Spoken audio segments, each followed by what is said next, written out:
नमस्कार बच्चों, आज मैं आपकी बुक सरस्वती मानक हिंदी व्याकरण एवं रचना में टॉपिक आपका रचना के आधार पर वाक्य भेद पढ़ाने जा रही हूँ। अब हम देखते हैं पहले वाक्य कहते किसको हैं। तो पहला टॉपिक आपका आ गया वाक्य का स्वरूप।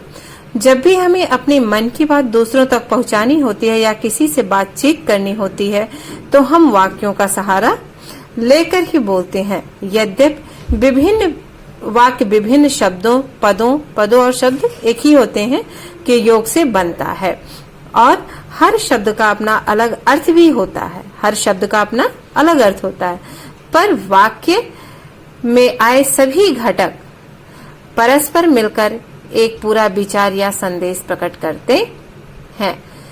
वाक्य अब यहाँ पे है घटक शब्द मतलब संज्ञा, सर्वनाम, विशेषण जो भी है जिससे मिलकर के एक वाक्य बनता है, उपसर्ग जो भी वो सब मिलकर के अलग अलग भले ही सारे शब्दों का अर्थ हो, लेकिन जब वो मिल जाते हैं तो उनका संदेश प्रकट करते हैं, अर्थात कोई एक पूर्ण विचार या संदेश एक ही प्रकट करते हैं, ना कि अलग अलग।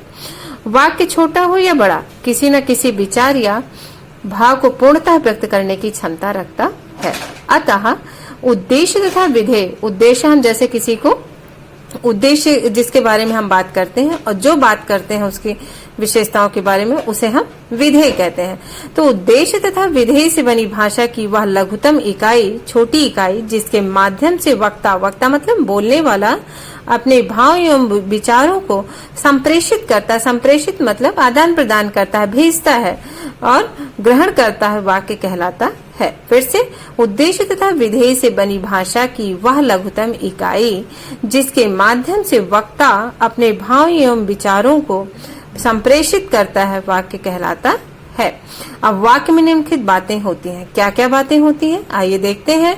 वाक्य की रचना शब्दों के योग से होती है, जो अभी मैंने पहले बताया। दूसरा क्या है, वाक्य अपने से पूर्ण एक स्वतंत्र अर्थ होता है, ये भी इसमें बताया गया। तीसरा क्या होता है, वाक्य किसी न किसी भाव या विचार को पूर्णतः प्रकट कर पाने में सक्षम होता है, चाहे छोटा वाक्य हो चाहे बड़ा वाक्य हो, लेकिन वो पूर्णतः किसी विचार को पूर्णतः प्रकट करने में सक्षम होता। अब चलिए उदाहरण लेते हैं। उदाहरण के लिए यदि कोई व्यक्ति कहता है सफेद जूते, तो वह वाक्य नहीं कहा जा सकता है, क्योंकि यहाँ किसी ऐसे विचार या संदेश का ज्ञान नहीं होता है जिसे वक्ता बताना चाहता हो।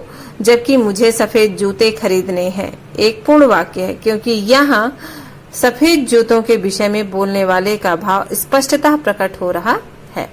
निम्नलिखित वाक्यों की रचना पर ध्यान दीजिए। मुझे कल दिल्ली जाना है, पहला सेंटेंस। दूसरा सेंटेंस है आपका मुझे कल दिल्ली जाना है, मुझे कल दिल्ली जाना है और फिर परसों वहां से कोलकाता पहुंचना है। तीसरा वाक्य मुझे सूचना मिली है कि कल मुझे दिल्ली जाना है। फोर्थ वाक्य है आपका मुझे सूचना मिली है कि मुझे कल दिल्ली जाना है, फिर वहां से कोलकाता पहुंचना है। ठीक है, ये 4 वाक्य है।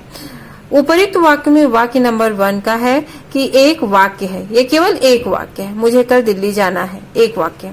वाक्य 2 तथा 3 में 2 वाक्यों को मिलाकर बनाए हैं, ये 2 वाक्यों को मिलाकर बना है। मुझे कल दिल्ली जाना है और फिर परसों वहां से कोलकाता पहुंचना है, ये 2 वाक्य हो गए आपका। और यही तीसरे में है 3 वाक्य मिले, तथा वाक्य 4 में तीनों वाक्यों का मेल है। ये सभी वाक्य एक ही वाक्य के नमूने हैं, पर सभी भिन्न प्रकार के वाक्य हैं। संरचना के आधार पर वाक्य 3 प्रकार के होते हैं। कैसे? सरल वाक्य, संयुक्त वाक्य तथा मिश्र वाक्य। ठीक है, ये सब वाक्य ही हैं, लेकिन इसमें ये बताया गया है कि नमूने हैं, ये वाक्यों के नमूने हैं कि एक सरल वाक्य है, एक संयुक्त वाक्य है और एक मिश्र वाक्य है। अब आपके मन में आएगा तब ये सरल वाक्य किसे कहते हैं? आइए पढ़ते हैं। सरल वाक्य, सरल वाक्य में एक ही क्रिया होती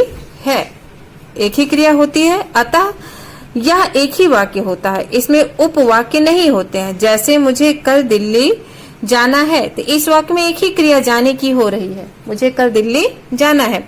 परंतु जब इसके साथ ये भी जोड़ दिया गया है कि फिर परसों वहां से कोलकाता पहुंचना है, तो ये सरल वाक्य नहीं क्या हो गया, अब ये नहीं रह गया।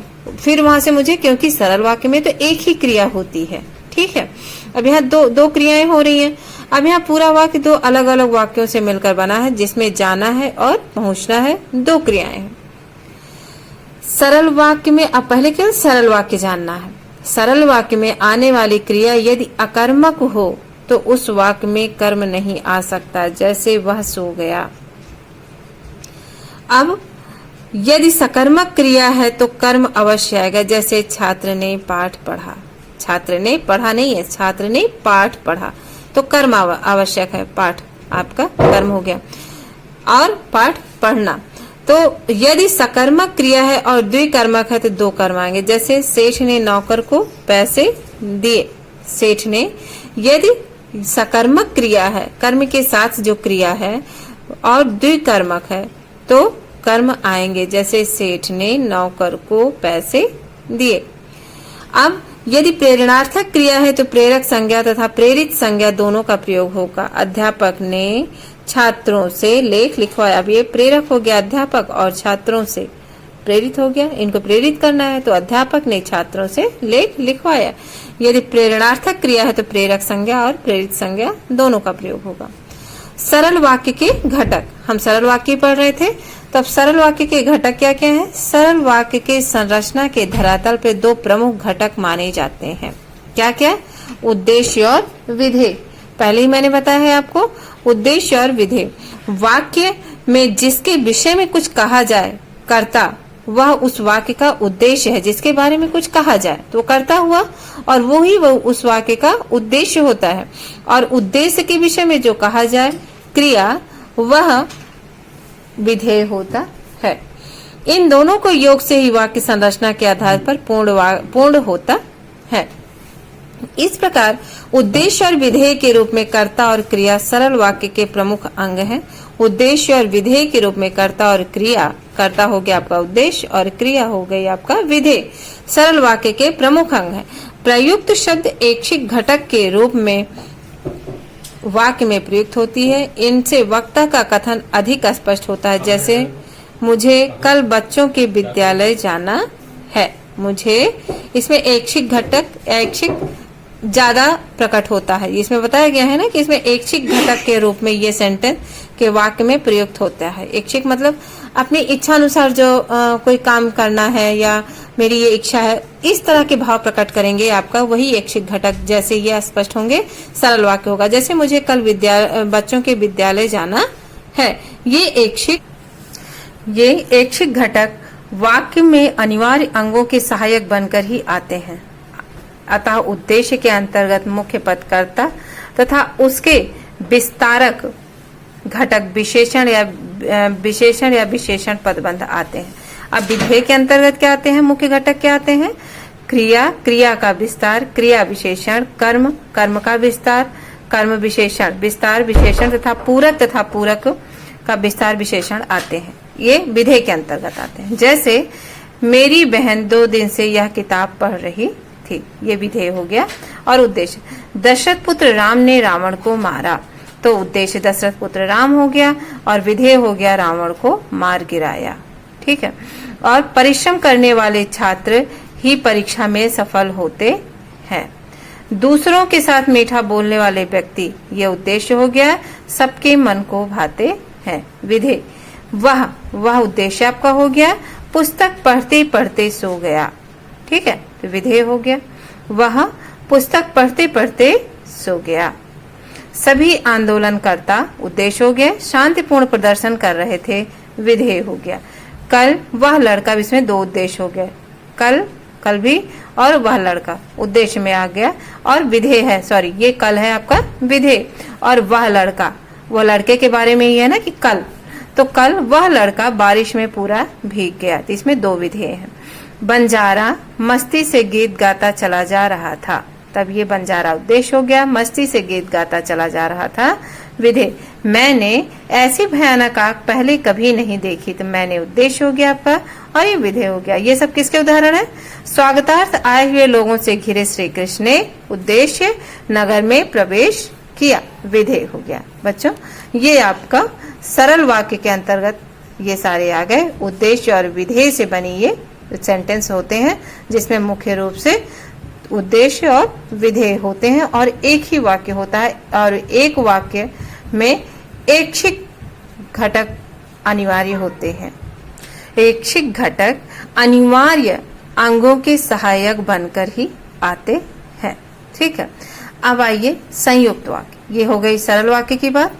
अब आपका संयुक्त वाक्य। संयुक्त वाक्य में आने वाले सभी उपवाक्य स्वतंत्र उपवाक्य होते हैं। स्वतंत्र उपवाक्य से तात्पर्य यही है कि इनका प्रयोग भाषा में अलग से स्वतंत्र रूप में हो सकता है। संयुक्त वाक्यों में आए उपवाक्य समान स्तर के उपवाक्य होते हैं या ना कोई उपवाक्य किसी से बड़ा होता है और ना किसी से छोटा। इसलिए संयुक्त वाक्यों के उपवाक्यों को समानाधिकृत उपवाक्य अथवा समानाधिकरण उपवाक्य भी कहते हैं। अब संयुक्त वाक्य के बारे में बात हो रही है कि मोहन दिल्ली जाएगा और शीला यहीं रहेगी। इनका स्वतंत्र रूप में भी हो सकता है, अलग में स्वतंत्र रूप में भी। ये हो गया आपका उपवाक्य हो गया। और ये स्वतंत्र रूप में भी हो सकता है ये सेंटेंस कि शीला यहीं रहेगी। ठीक है, अब मोहन दिल्ली जाएगा और शीला यहीं रहेगी। समानाधिकार होता है तो समानाधिकरण उपवाक्य भी होता है, कोई छोटा या कोई बड़ा नहीं होगा सेंटेंस में। यहाँ आप रह सकते हैं या आपका भाई रह सकता है। यहाँ आप रह सकते हैं या आपका भाई रह सकता है। संयुक्त वाक्य प्राय समुच्चय बोधक अव्ययों से जुड़े रहते हैं। यहाँ समुच्चय बोधक अव्ययों से जुड़े रहते हैं। प्रमुख समुच्चय बोधक अव्यय हैं जैसे और, तथा। भी इससे पहचान हो सकती है संयुक्त वाक्यों की कि इसमें जरूर ये सब जरूर लगे रहेंगे संयुक्त वाक्य में। तथा, और, तथा, एवं, इसलिए, सो, अतः, नहीं, तो, अन्यथा, वरना, लेकिन, किंतु, मगर, पर, परंतु, चाहे, चाहे ना, कि, या। ये सब क्या हो गया? समुच्चय बोधक अव्यय हो गए।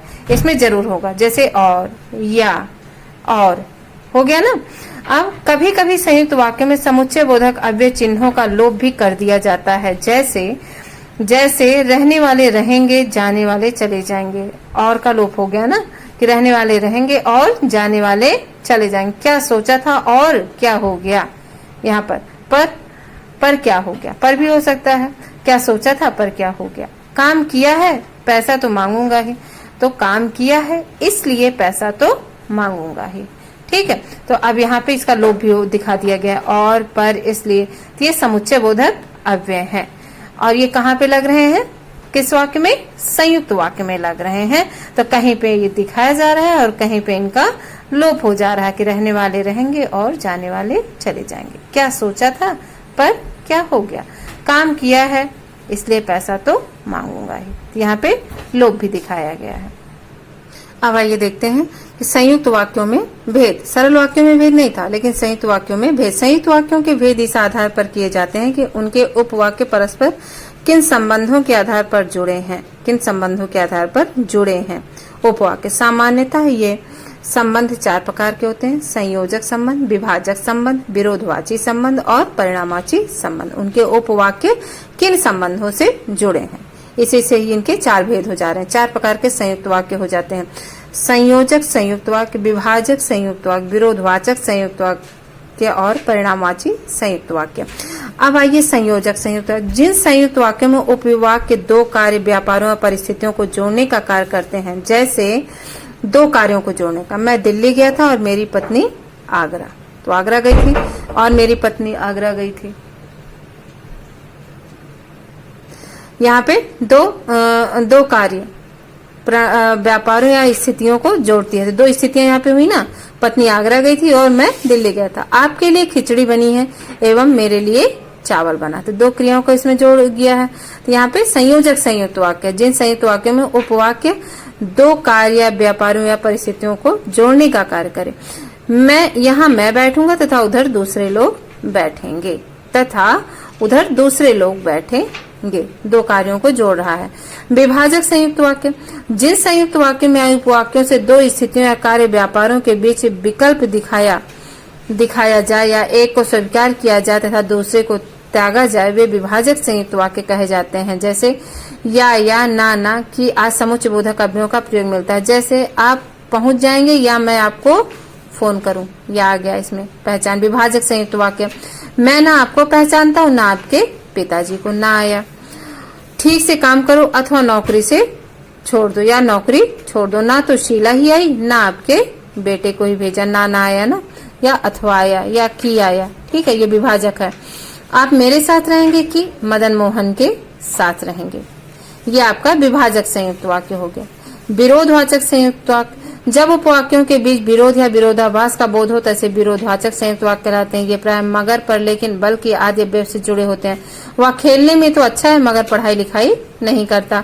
हम जाना नहीं चाहते थे लेकिन उसके पिताजी आ गए। ठीक है, अब ये तो ध्यान रखने वाली बात हो जाएगी आप लोगों को कि इसमें विरोधवाचक संयुक्त वाक्य है, अगर मगर लेकिन किंतु। तो मैंने उसे बहुत समझाया पर वो नहीं माना, ये आपका विरोधवाचक संयुक्त। परिणामवाची संयुक्त वाक्य, जहाँ पे जिस उपवाक्य से कार्य था दूसरे के उसके परिणाम का बोध हो तो वो परिणामवाची संयुक्त वाक्य होगा। इसमें प्रायः, इसलिए और अतः, सो आदि अव्ययों से जुड़े रहते हैं। कैसे? आज बाजार बंद है इसलिए कुछ नहीं मिलेगा। जो उपवाक्य कार्य तथा दूसरे से उसके परिणाम का बोध हो, उपवाक्य से कार्य तथा दूसरे से उसके परिणाम का। वह आना नहीं चाहती थी सो झूठ बोलकर चली गई, और वह बहुत बीमार था अतः चुप ही बैठा रहा। अब ये आपका 4 प्रकार के 4 भेद हो गए संयुक्त वाक्यों के, ये सब भेद हो गए। इसमें संयोजक संयुक्त वाक्य, विभाजक संयुक्त वाक्य, विरोधवाचक संयुक्त वाक्य और परिणामवाची संयुक्त वाक्य। इसमें जगह जगह जो भी आपके 4 भेद बताए गए हैं, इसमें वो शब्द भी दिखाया गया है कि इसमें सामान्यतः कौन से वर्ड यूज होंगे। तो इस तरह के संयुक्त वाक्य आप पहचान लेंगे। चलिए, आज यहीं तक आपका सरल वाक्य और संयुक्त वाक्य। धन्यवाद।